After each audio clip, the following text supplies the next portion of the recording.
آج سے تقریباً 3000 سال قبل مصر پر ایک ظالم و جابر بادشاہ فرعون کی حکومت تھی، جو نہ صرف ایک جابر اور سرکش بادشاہ تھا بلکہ اس نے خدائی کا دعویٰ بھی کر رکھا تھا اور خدائے حقیقی کو للکارنے کی جرت کی تھی۔ فرعون نہایت ہی بدکردار اور ظالم ترین شخص تھا۔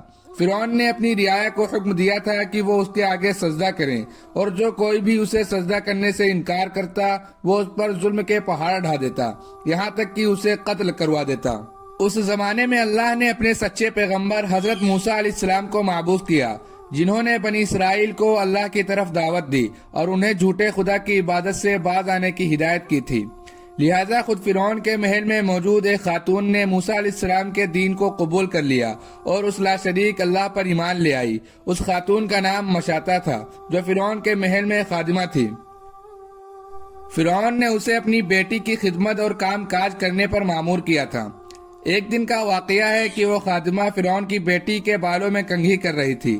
کنگھی کرتے ہوئے اس کے ہاتھوں سے اتفاقاً کنگھی گر پڑی اور وہ اٹھانے لگی تو اس کی زبان سے بے ساختہ بسم اللہ نکل گیا۔ اس پر شہزادی نے کہا کہ تو نے آج عجیب کلمہ بولا ہے، رب تو میرا باپ فرعون ہی ہے، تو پھر تم نے کس کا نام لیا ہے؟ اس نے جواب دیا، فرعون رب نہیں بلکہ رب وہ اللہ ہے جو مجھے اور تجھے اور خود فرعون کو روزی دیتا ہے۔ شہزادی نے کہا، اچھا تو کیا تو میرے باپ کے سوا کسی اور کو اپنا رب مانتی ہے؟ اس نے جواب دیا، ہاں، میرا، تیرا اور تیرے باپ کا سب کا رب اللہ ہی ہے۔ شہزادی نے اس بات کی اطلاع اپنے باپ کو دے دی۔ وہ نہایت ہی غضبناک ہوا اور اس نے اس باندی کو اپنے دربار میں بلایا۔ جب وہ حاضر ہوئی تو فرعون نے پوچھا، کیا تم نے میرے سوا کسی اور کو اپنا رب مان لیا ہے؟ خادمہ نے صاف کہہ دیا کہ میں تمہیں خدا نہیں مان سکتی، میرا اور تیرا رب اللہ ہی ہے جو بلندیوں اور بزرگی والا ہے۔ جواب سن کر فرعون حیرت زدہ رہ گیا۔ اسے اتنی استقامت اور جرت بھرے جواب کی امید نہ تھی۔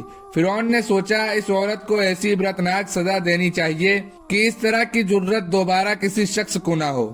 اسے پتا تھا کہ یہ عورت اپنے بچوں سے بے انتہا محبت رکھتی ہے، لہذا فرعون نے خادمہ کے بچوں کو اس دربار میں لانے کا حکم دیا۔ پھر فرعون نے سپاہیوں کو حکم دیا کہ ایک بڑی ڈیگ میں تیل کھولایا جائے۔ جب یہ ڈیگ خوب تپ گئی تو فرعون نے حکم دیا کہ اس عورت کے تمام بچوں کو ایک ایک کر کے کھولتے ہوئے تیل میں ڈال دیا جائے۔ فرعون کا حکم سنتے ہی اس عورت کے آنکھوں کے سامنے اندھیرا چھا گیا۔ خادمہ نے نہایت ہی صبر اور ہمت سے کام لیا۔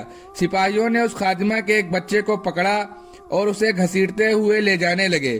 وہ بچہ کبھی پکارتے ہوئے اپنی ماں سے مدد طلب کرتا، کبھی سپاہیوں سے رحم کی بھیک مانگتا، کبھی فرعون کی طرف امید بھری نگاہوں سے دیکھتا۔ سپاہی اسے ڈھکیلتے اور گھسیٹتے ہوئے ڈیگ کے قریب لے گئے۔ خادمہ اپنے بچے کی طرف محبت بھری نظروں سے دیکھ رہی تھی اور اسے الوداع کہہ رہی تھی۔ چند لمحات میں اس کے جگر گوشے بچے کو کھولتے ہوئے تیل میں انڈھیل دیا گیا اور کچھ ہی لمحے میں اس معصوم کی ہڈیاں تیل کے اوپر تیرنے لگیں۔ فرعون نے خادمہ کی طرف دیکھا اور کہا، اب اس نادیدہ خدا کو چھوڑ دو اور مجھے رب مان لو۔ خاتون نے دلرانہ نظروں سے فرعون کی طرف دیکھا اور اسے خدا تسلیم کرنے سے انکار کر دیا۔ فرعون اس ثابت قدمی اور ہمت کو دیکھ کر دنگ رہ گیا۔ تھوڑی دیر میں اس کے دوسرے بچوں کو بھی تیل میں ڈال کر ہلاک کر دیا گیا۔ اب سپاہی اس خاتون کے سب سے چھوٹے بچے کی طرف بڑھے جو شیرخوار اور معصوم تھا۔ جب سپاہیوں نے اس بچے کو چھینا تو بچے نے زور سے چیخ ماری۔ ماں کا کلیجہ منہ کو آ گیا اور اسے ضبط نہ رہا۔ وہ زمین پر گر پڑی اور زارو قطار رونے لگی۔ وہ عظمت والا لاشریک خدا اس عورت پر گزرنے والی قیامت سے خوب واقف تھا، لہذا اللہ کی طرف سے ایک معجزہ ظاہر ہوا۔ وہ شیرخوار بچہ جو ابھی بول بھی نہیں سکتا تھا، اس کی زبان میں بولنے کی قوت آ گئی۔ بھری دربار میں بچہ بول اٹھا، اے میری ماں، تو حق پر ہے، بے شک دنیا کی سزا آخرت کے عذاب کے مقابلے میں بہت ہلکی ہے۔ فرعون کے دربار میں موجود لوگ اس بچے کی آواز سن کر حیرت زدہ رہ گئے، لیکن ان کے دلوں پر لگے کفر کے تالے پھر بھی نہ کھلے۔ کچھ ہی دیر میں اس بچے کو بھی ڈیگ میں ڈال دیا گیا اور یہ بے خطا معصوم موت کے آغوش میں چلا گیا۔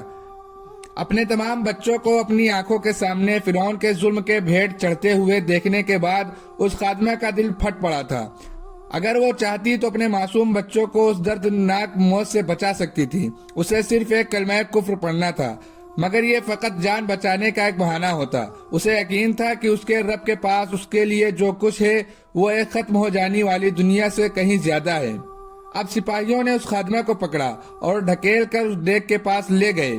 خادمہ کے ذہن میں ایک بات آئی۔ اس نے فرعون کی طرف دیکھا اور کہا، رکو، میری ایک درخواست ہے۔ یہ سن کر فرعون کو کچھ امید پیدا ہوئی۔ فرعون نے کہا، ہاں بتاؤ، کیا خواہش ہے؟ عورت نے کہا، تم میری اور میرے بچوں کی ہڈیاں ایک ساتھ جمع کر کے ایک جگہ دفن کر دینا۔ پھر اس نے اپنی آنکھیں بند کر لی اور اسے بھی دیگ میں پھینک دیا گیا۔ اس واقعے کے 2000 سال بعد آخری نبی حضرت محمد صلی اللہ علیہ وسلم اس دنیا میں تشریف لائے۔ آپ کو ایک رات معراج کے سفر پہ لے جایا گیا۔ معراج کی رات جب نبی صلی اللہ علیہ وسلم براق پر سوار ہو کر بیت المقدس پہنچے تو آپ کو مصر کی طرف سے خوشبو آنے لگی۔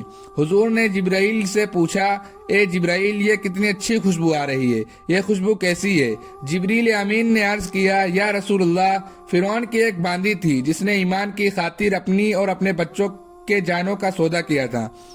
اس کے اور اس کے بچوں کی ہڈیوں کو جہاں دفن کیا گیا تھا، جس دن انہیں دفن کیا گیا تھا، اس دن سے لے کر آج تک خوشبو آ رہی ہے اور یہ قیامت تک آتی رہے گی۔